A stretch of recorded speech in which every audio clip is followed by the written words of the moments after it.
Doesn't even thought of getting on the highway make your heart race and your palms sweat and make you wonder if something terrible is about to happen? If so, you're probably one of the many people who never even try, who takes the long way on local roads or give up driving altogether. Stick with this video to the end and you will be able to drive the highway comfortably even with panic disorder. Today, I will walk you through exactly how to get past the fear. Until a few years ago, I was someone who'd given up on highway driving completely because of panic disorder. Now I'm free enough with driving that I've been rented car boards and gone on the road trips.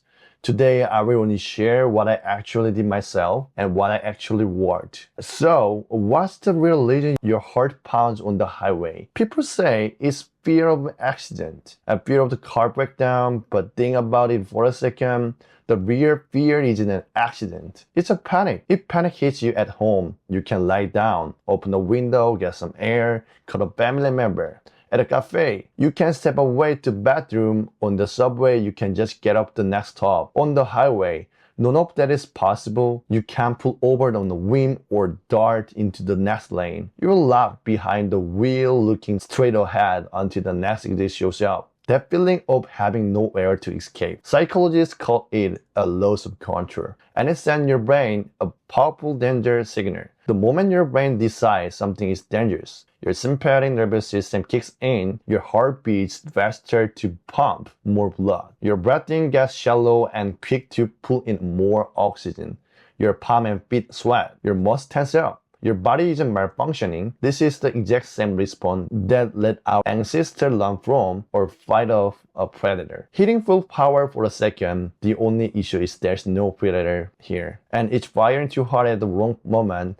That's where the real trouble starts. The instant you notice these sensations, your mind adds another layer on top. My heart racing like this, so something must really be wrong. I can't get out of here, this is serious. What if I pass out? These things pile on each other, and that thinking sends another signal straight back to your body. The thought that you're in danger triggers your sympathetic nervous system again, so your heart beats even faster and your breathing gets even more lagged. Your body reacting more intensely just convinces your mind further that it really is dangerous. So, the question isn't how to get better at driving highways, the real question is how to handle it well when panic shows up. A lot of people treat the highway itself as the problem and pour all the energy into avoiding it. But the more you avoid it, the more your brain becomes convinced it really is dangerous. Every time you avoid it, your brain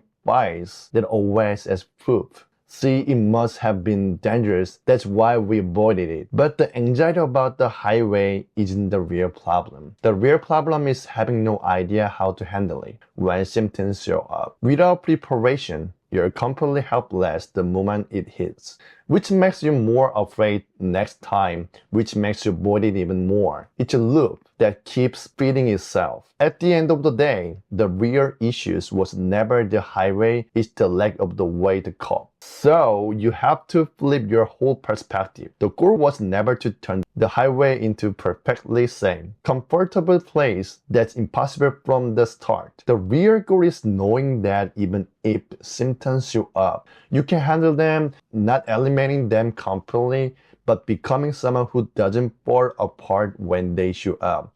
The old way, warning from before you even enter the highway about whether you will make it through today. Freezing and imagining the worst can you feel any symptom, ducking out at the next exit like you're running for your life. Feeling that always as a failure, and next time not even trying the new way, telling yourself before you get on that even if symptoms come today, you can handle them. Responding with a plan you prepared ahead of time when they show up, and counting the whole thing, whether you finish the drive or bail out early, as a success just for trying. Without this shift, no matter how good the techniques you learn, you will end up right back where you started running away. What changes? Before you white knuckle it every time you got on, gritting your teeth and just powering through. Now confidence that you can handle it if symptoms show up come first, even if your heart starts pounding before you on the ramp. Instead of, great, today's doing too.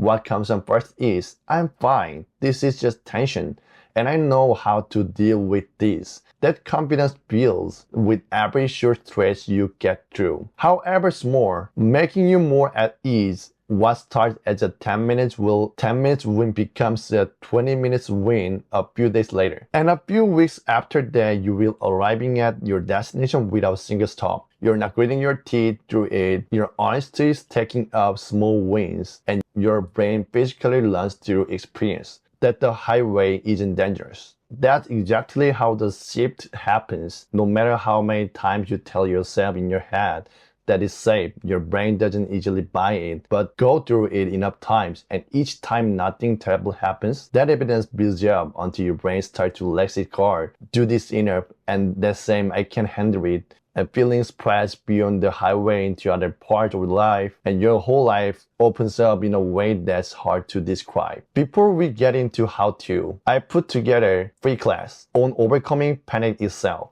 not just driving. Check the link in the pinned comment. So let's start again. The first method is writing it down. Grab a notebook or note apps and write out answers to 3 questions by hand. If you're comfortable with the Mac or iPad, it's fine. Where you can actually see them, thinking about it only in your head just keeps you circling the same spot. Writing it down organize your thoughts and start to reveal things you didn't realize about yourself. First question, what exactly am I afraid of highway? Don't just write, it's scary. Be specific. My heart's going to race so fast, I'll pass out. I'll be so short of breath, I can keep driving. My hand will go weak and it will lose grip on the wheel. Second question, why does this feel this hard? Here's to confirm for yourself that it comes down to having nowhere to escape. Write down separately whether what actually scares you is an accident or the feeling of being trapped. Most people find once they write it out that being trapped weighs a lot more than the accident. Third question, what actually happens in the worst case? This is where the real testing begins. Ask yourself whether the worst case has actually happened before. Your heart's probably raced plenty of times while driving, but did it ever actually cause you to pass out, lose grip on the wheel, or lead to an accident? In most cases, no, even on the worst day. You somehow made it to your destination or pulled onto the shoulder or got up at the next exit, look at the gap between what you imagined and what actually happened. Also write down how likely that worst case actually is. Even doctor will tell you that fully fainting from a panic attack alone is extremely rare. Here's an example from someone who did their exercise. First question, my heart raced so fast. I thought I'd lose grip on the wheel. Second, I couldn't get off for over 10 minutes until the next exit. Third, this has happened more than 20 times, but I never once actually lose grip or got in an accident. Reading the back, you see with your own eyes just how far apart the imagined worst case is from what actually happened. That's exactly where your perception starts to sit. The one thing to take away here, what you're actually afraid isn't the accident, it's the symptom itself. The symptom is uncomfortable and hard, but by itself, it doesn't hurt you. Don't just write this notebook once and stop, keep adding to it every time you try driving. The second method is changing how you interpret the symptom, because how you read the exact same sensation completely change what happened next. In the past, when your heart raced, you probably interpreted it almost automatically as this is dangerous practice, consciously rewiring them. When your heart races, tell yourself, not this is dangerous, but oh, I'm tense right now. Same with sweaty palms, tell yourself your body's just a little on edge and it settles down naturally. Set 2 or 3 short phrases for yourself ahead of time. This isn't danger, it's just tension. I've been through this before and it always passed. Practice saying this out loud before you start driving. In the actual moment, it's hard to come up with new thoughts on the spot. So having a phrase already prepared works far better. The important thing is not trying to force the symptom away. The harder you try, the more you end up focusing on it, and it often just gets bigger. Instead, practice staying focused on driving even while the symptom is there. Let it stay in your body and shift your eyes to the road. your hand to the wheel, your attention to what you're actually doing. When symptoms come up, try this order. Notice your body has tensed and let a little of the out your shoulders and hands at your prepared face. Then shift your eyes to something concrete right in front of you. The car ahead, your speedometer, the next sign. Just repeating these 3 steps can go a long way towards stop your thoughts from spiraling. This kind of practice, changing both what you tell yourself and where your attention goes, is the core of coping, and it's skill you build through repetition, not something that clicks after one try. If symptoms come on the stronger than expected, you'll have to push through. Find a rest stop and safely pull over, take a few deep breaths, and set it back down. This isn't failure. It's a legitimate choice to take care of yourself once you've been calm, then get going again. And if today only gets you that far, that's enough. The third method is actually applying the first 2 on the road. The most common reason people fail here is setting too big a goal from the start. You're in a hurry to get back to comfortably driving long distances. But trying that usually means falling apart halfway through and never trying again. Start with the shortest, easiest stretch first. Pick a section that's just one target, and then right back off. Something you can finish under 10 minutes. Avoid rush hour if you can. Quieter hours are a big advantage early on.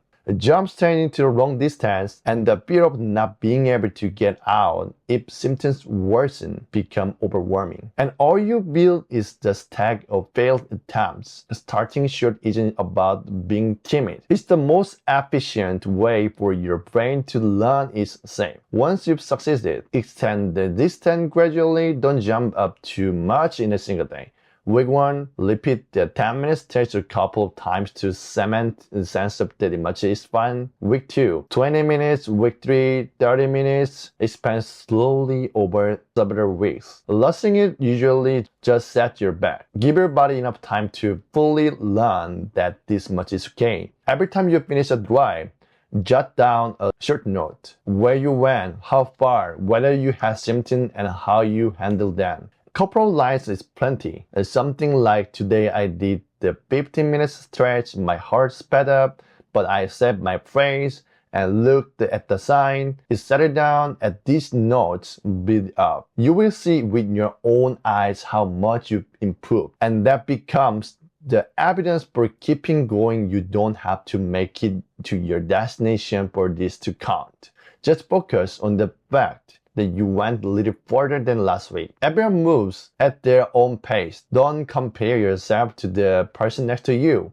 Only compare yourself this week to yourself last week. If you get overwhelmed halfway and pull on the shoulder or take a local road, that's fine too. Don't count it as a failure. The fact that you tried this much today is already further than doing nothing at all. Next time, try again with slightly shorter stretch and slowly build back up. Keep repeating these 3 things together, writing down and testing your fears, practicing changing how you interpret it, and gradually exposing yourself starting from short stretches, and your brain will slowly learn through real experience rather than just thinking that the highway isn't dangerous.